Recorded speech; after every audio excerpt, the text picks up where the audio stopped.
এসে যে সার্কাস দেখলাম তাতে আমি সত্যিকার অর্থে খুব হতাশ। তাহলে আমাদের ডাকলেন কেন ভাই?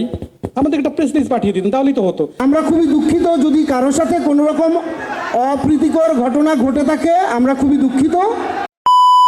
এখন তুফানে আসলে কে ভিলেন সেটা তো বললে চমক থাকবে না। হয়তোবা ভিলেন দুই নায়িকা যেহেতু আছে, এক নায়িকা ভিলেন হতেও পারে।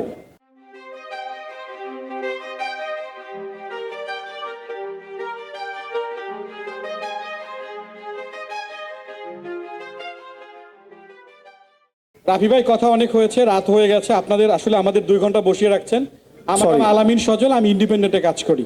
আমি এর আগে কখনো এই বিটে আসি নাই, এবং এসে যে সার্কাস দেখলাম তাতে আমি সত্যিকার অর্থে খুব হতাশ। আমি জানি না আমার সহকর্মীরা আসলে এখানে কিভাবে কাজ করেন। প্রথমত কথা হচ্ছে, আপনি যেহেতু সংবাদ সম্মেলনে রাখছেন, আমাদের জায়গাটা একটু সামনে হওয়া উচিত ছিল, সেটা আপনি রাখেন নাই। তাহলে আমাদের ডাকলেন কেন ভাই? আমাদের একটা প্রেস লিস্ট পাঠিয়ে দিতেন, তাহলেই তো হতো। এখন আসলে আমরা কি লিখবো?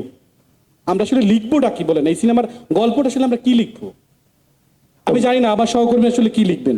আপনারা কি জানতে চান বলেন। আমি এক মিনিট ভাই, আপনার নামটা কি বললেন? আমার নাম হচ্ছে আলামিন সজল, আমি ইন্ডিপেন্ডেন্ট। সজল ভাই, আমারও তো এটা অনেকগুলো অবশ্যই সুন্দর প্রশ্ন করেছেন। বাট আমার কাছে যেটা মনে হয়, সিনেমার কোনো প্রেস কনফারেন্স আসলে কোনো ডিরেক্টর, বুদ্ধিমান ডিরেক্টর বা বুদ্ধিমান প্রডিউসার গল্প বলে দেবে না। আসলে এটাই তো চমক সিনেমাটার।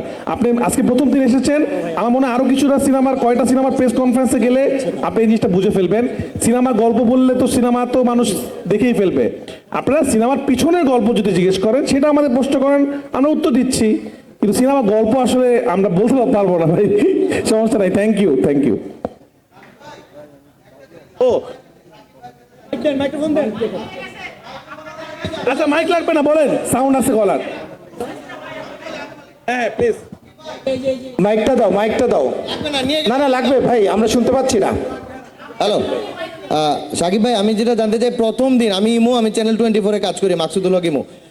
প্রথম দিন যেদিন তুফানের আমরা কাভার করেছিলাম, আপনার প্রোগ্রাম যেদিন আমরা ঘোষণা আসে তুফানের, সেদিন আপনার কাছে শুনেছিলাম আপনি বলছিলেন যে আপনি সকালবেলা ঘুম থেকে উঠে শুনতে চান জ্যামাইকাতে আপনার শো হাউসফুল যাচ্ছে, আপনি শুনতে চান অস্ট্রেলিয়াতে আপনার শো হাউসফুল যাচ্ছে, অস্ট্রিয়াতে আপনার শো হাউসফুল যাচ্ছে।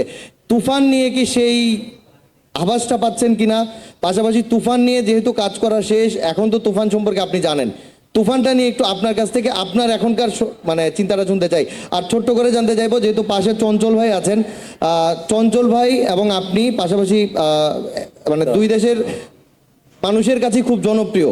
যখন আসলে আপনারা দুইজনকে একসাথে করার যে প্ল্যানিংটা আসলে টিম থেকে করা হয়েছে, তখন আসলে নিজেদের মধ্যে আসলে কতটুকু কনভারসেশনের জায়গা তৈরি হয়েছে? কারণ দুইজনকেই শক্তিমান অভিনেতা হিসেবে আমরা দুই সময় দেখেছি, হয়তোবা উনি অন্য একটা ছবি নিয়ে এসেছেন, আপনি আর একটা। তো প্রথমটা আগে জানতে চাইবো, তারপর দ্বিতীয়টা। Thank you. অ্যাটলিস্ট একটা প্রশ্ন তো আমার কাছে আসলো। যেভাবে শুরু হয়েছিল, আমি তো ভেবেছি যে ভাই আমাদের আর কোনো কাজ নেই, আমি মিমি, নাবিলা, চঞ্চল ভাই, আমরা ভাবছিলাম যে তাহলে আমরা চলে যাই, খাওয়া দাওয়া করি, রাত হয়ে গেছে, না বোঝা যাচ্ছে আমাদের হয়ে গেছে। পপুলার। যাক, আপনাকে অনেক ধন্যবাদ যে আমারও একটা প্রশ্ন, মানে আমার কাছেও কিছু জানতে চাওয়ার ছিল।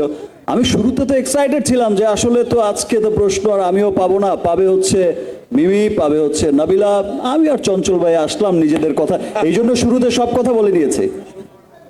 যাক, আরেকবার বলার সুযোগ আসলো।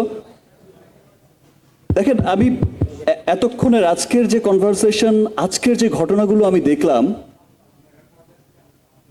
আসলে ব্যাপারটা হয়েছে কি, আজকে অনেক বছর আপনাদের সাথে আমার জার্নি, আপনারা কিন্তু দেখে আসছেন। আমার অনেক সময় এমন হয়েছে যখন নাকি একটা ভালো সিনেমা, একটা বড় সিনেমা আমি প্রেজেন্ট করতে গেছি, তার ম্যাক্সিমাম সময়টাই কিন্তু আমাকে অনেক বাধার মুখে পড়তে হয়েছে। ম্যাক্সিমাম সময় কিন্তু দেখা গেছে কিছু মানুষ একত্রিত হয়েছেন, রুখবার চেষ্টা করেছেন, কিন্তু আমি তো আসলে তাদের জন্য সিনেমা বানাই না, তাদের জন্য সিনেমা করিও না। আমি সব সময় সিনেমা করি বাংলাদেশের জন্য, বাঙালির জন্য। আমি সব সময় চেষ্টা করি বাংলা সিনেমা কিভাবে পৃথিবীময় ছড়িয়ে যাবে।